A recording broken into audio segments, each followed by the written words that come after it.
Hello, everyone, and welcome to this week's sermon prep as we are preparing ourselves for the third Sunday of Easter. We are almost halfway through the Easter tide, but we are still filled with the joy also of the resurrection. Christ has conquered death and has risen victorious from the grave. So, our readings then for this week. Our first reading is from the Acts of the Apostles, chapter 5, verses 27 to 41, taken from different parts within those verses. But basically, what we find here is the disciples are going out, Peter especially, he's preaching, and people are coming to conversion. They're hearing this message of Christ. And they are turning back to God. Now the Jewish leaders, the Sanhedrin, it's not too happy about this. It's not too happy about the preaching of the disciples and they converting the people. And they had charged them. They had spoken to the disciples that stop teaching and preaching in this man's name. But the disciples, with that fire of God, they continued to preach and to speak of Christ and his good news.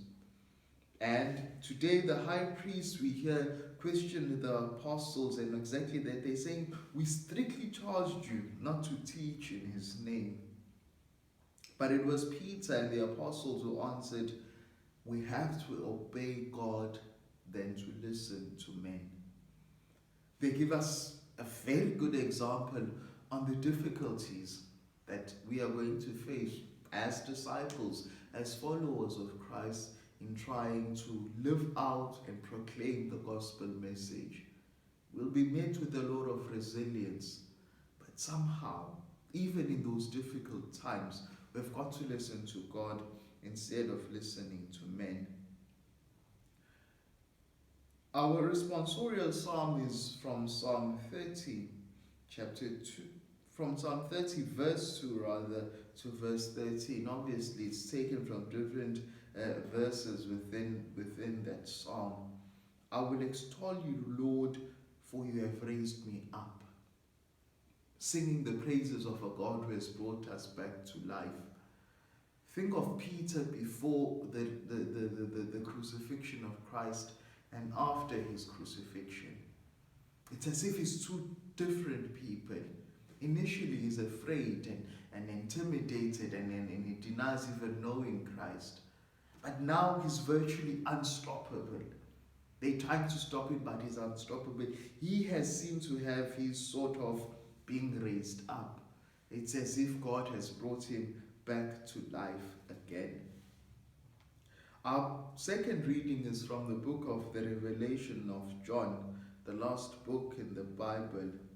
And John is in Patmos and he keeps having this vision. He says today that he looked and he heard around the throne of the living creature and the angels, and he says there was thousands and thousands who were all worshipping and saying that worthy is the Lamb who was slain to receive power and wealth and wisdom and might and honor and glory and blessing.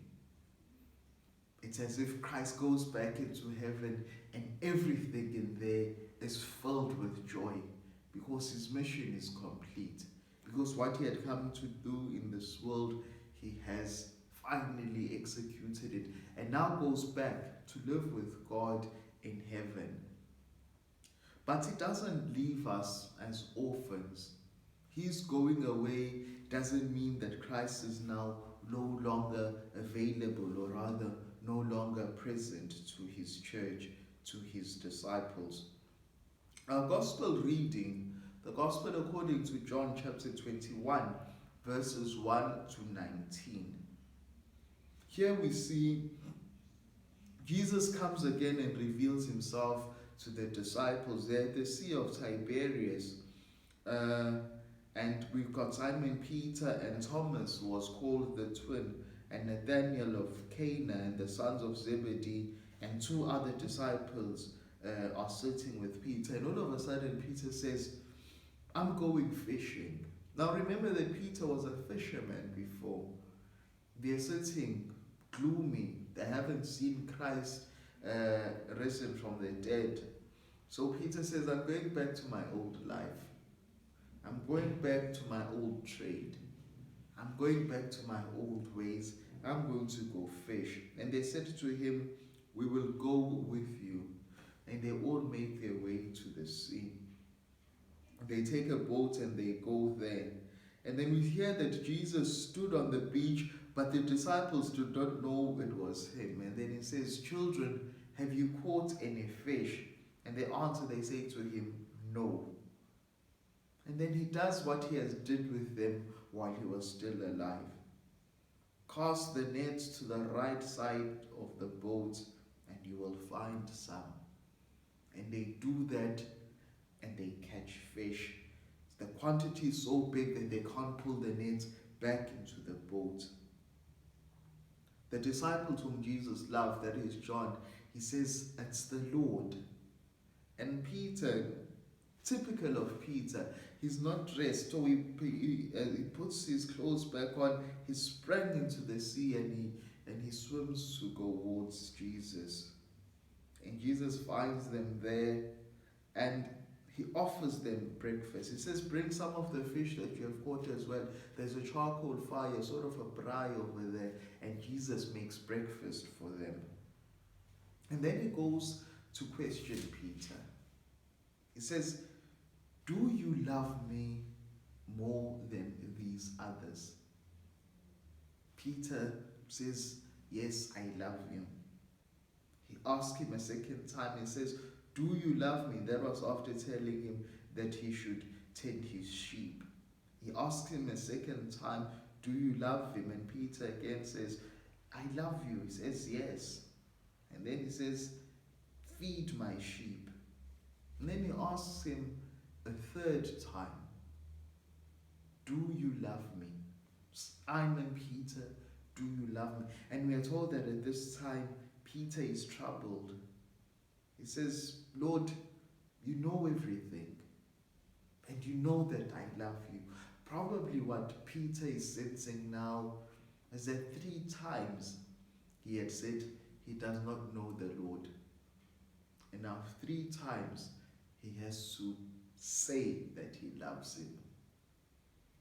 And after that, Jesus tells him about how in his old age he's going to be tied with a belt around his waist and led where he would rather not go. And John tells us that that was a sign of how Peter was going to die. But this is what is important. After he said this to him, he said, follow me. The guy who denied Christ. The guy who we as Christians, if we came back and met, would never speak to again. But Christ says, follow me. Let's continue where we left off. So that is going to be our readings for this coming Sunday, the 3rd Sunday of Easter, where we see that we have to be faithful to Christ. We have to witness to him even in the difficulties that the world experiences today. So we are hoping to see you then, and I hope that you are doing well and that you keep safe. Take care and bye-bye.